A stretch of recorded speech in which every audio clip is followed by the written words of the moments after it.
आदाब बच्चों, उम्मीद है आप सब ठीक ठाक होंगे। तो पॉलिटिकल साइंस में आज हम आपके लिए लेके आए हैं लिमिटेड टेस्ट बैन ट्रीटी और न्यूक्लियर नॉन प्रोलिफरेशन ट्रीटी और एंटी ब्लास्टिक मिसाइल ट्रीटी। तो मैं आपको पहले बता चुका हूँ एक बार कि हम आगे से इनको एक्सप्लेन करेंगे अच्छे से। तो आज हम इनको एक्सप्लेन करते हैं। तो सबसे पहले हम चलते हैं लिमिटेड टेस्ट बैन ट्रीटी। तो ये जो लिमिटेड टेस्ट बैन ट्रीटी होती है, ये क्या होती है जी? तो आपको पता है कि सबसे पहले क्या होता है कि दोनों देश जब उभर के आते हैं after the second world war, तो उनके बीच में बहुत सारी ऐसी ट्रीटीज़ वगैरह हो जाती हैं। तो ट्रीटीज़ की नौबत क्यों आती है, तो इस पे हम आपको अच्छी तरह से बताएंगे कि यूएसए एंड यूएसएसआर जो थे, ये क्या थे कि बिल्कुल शुरू में क्या थे कि वेपन्स वगैरह के भूखे थे। ये ज़्यादा से ज़्यादा अपने आप को पावरफुल बनाने के लिए ज़्यादा से ज़्यादा वेपन्स को हासिल करने की कोशिश कर रहे थे। तो इन दोनों देशों ने पहले क्या किया कि वेपन बढ़ाने की बात की थी, लेकिन जब उनको समझ में आई कि अगर कहीं गलती से वार हो जाती है तो हमारा बहुत सारा नुकसान हो जाता है, इसलिए उन्होंने ये ट्रीटीज़ वगैरह जो थी इन पे साइन किए। किस लिए किए? ताकि जो हथियार जो हम ज़्यादा से ज़्यादा हासिल कर रहे हैं इन पे रोक लगे। अब ज़्यादा से ज़्यादा जो हथियारों के पीछे हम न भागें, बल्कि हम क्या करें, अब कम से कम हथियार रखें। तो लिमिटेड टेस्ट बैन ट्रीटी में कहता है ये कि इसमें क्या होता है कि ये जो मिसाइल वगैरह जितने भी वेपन होते हैं उनको टेस्ट करना होता है, ये ढंग से काम करेगा या नहीं। मिसाल के तौर आपने कहीं से एक वेपन लाया, न्यूक्लियर वेपन लाया, तो आप ऐसे थोड़ी ना रख लोगे, लाओगे खाली तो बस खाली रख लोगे। तो कम से कम उसको चेक करना पड़ता है, टेस्ट करना पड़ता है कि ये ठीक ढंग से काम कर रहा है या नहीं कर रहा है। तो उन्होंने ये कहा कि हम जो टेस्ट करते हैं वेपन, इन पर हमने लिमिट रखनी होगी। अब ये जो देश बचते हैं ये कहते हैं, अब क्या कहते हैं कि हम जो ये वेपन रख रहे हैं अब इन पे लिमिट रखनी होगी कि कुछ नंबर से ज़्यादा आप टेस्ट नहीं कर सकते हैं। मान लो कि अगर आपने 5 टेस्ट करने हैं तो 5 ही टेस्ट करने हैं, 5 से ज़्यादा आप टेस्ट नहीं कर सकते हैं। बस लिमिटेड टेस्ट बैन ट्रीटी में आपने इतना याद रखना है कि जो नंबर बताया गया है टेस्ट करने के लिए न्यूक्लियर वेपन्स को, तो बस उतनी ही तादाद में आपने टेस्ट करने होंगे।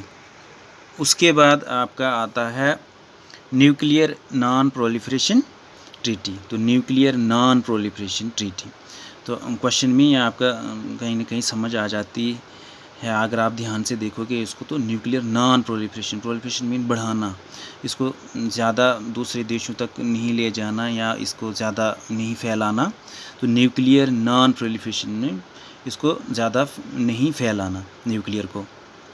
तो इसमें क्या है कि इसमें क्या होता है कि जब आपके पास कोई वेपन होता है, मिसाल के तौर पर कोई वेपन होता है आपके पास या बन रहा होता है, तो आप उसको दूसरे देश के साथ शेयर नहीं कर सकते हैं।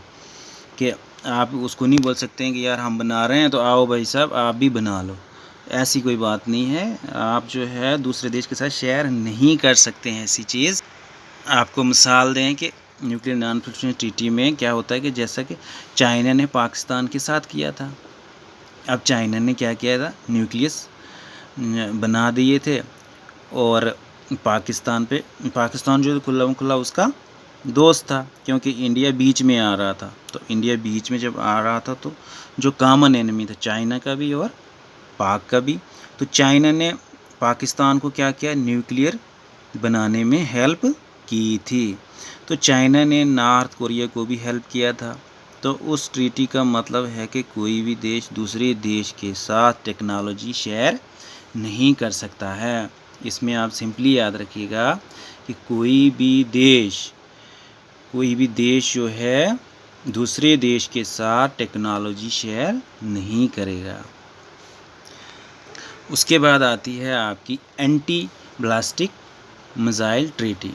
तो इसमें क्या होता है कि इसका मतलब ये है कि अगर एक देश मिसाइल छोड़ता है तो दूसरा देश उसकी मिसाइल पे हमला कर देता है तो उसकी मिसाइल गिरा देता है या उस पे अटैक करता है। तो इन दोनों देशों ने ये फैसला कि ना यार आप रखो ये मिसाइल और ना हम रखते हैं। तो एंटी ब्लास्टिक मिसाइल में जैसे कि हवा में ही दूसरे देश के इसमें हथियार को आप गिरा देते हैं। मिसाल करो ये आपका आ गया यूएसएसआर और ये आ गया यूएसए। तो मीन्स कि यूएसएसआर यहाँ पे हवा में ही आपका जो है ये मिसाइल डालता है। तो ये वाला क्या करेगा, यूएसए क्या करेगा, ये भी यहाँ से मिसाइल डाल देगा और कहाँ पे जाके इसको टक्कर देगा, हवा में ही कहीं ऊपर। तो ये इसका मिसाइल टूट जाता है। एंटी ब्लास्टिक मिसाइल इसको हम नाम देंगे, एंटी ब्लास्टिक मिसाइल। तो इनमें से एक न एक ट्रीटीज़ जो है एग्ज़ाम में आती है। तो इसको दोबारा से वीडियो को दोबारा सुनिए अगेन एंड अगेन, ताकि आपको समझ अच्छी तरह से आ जाए।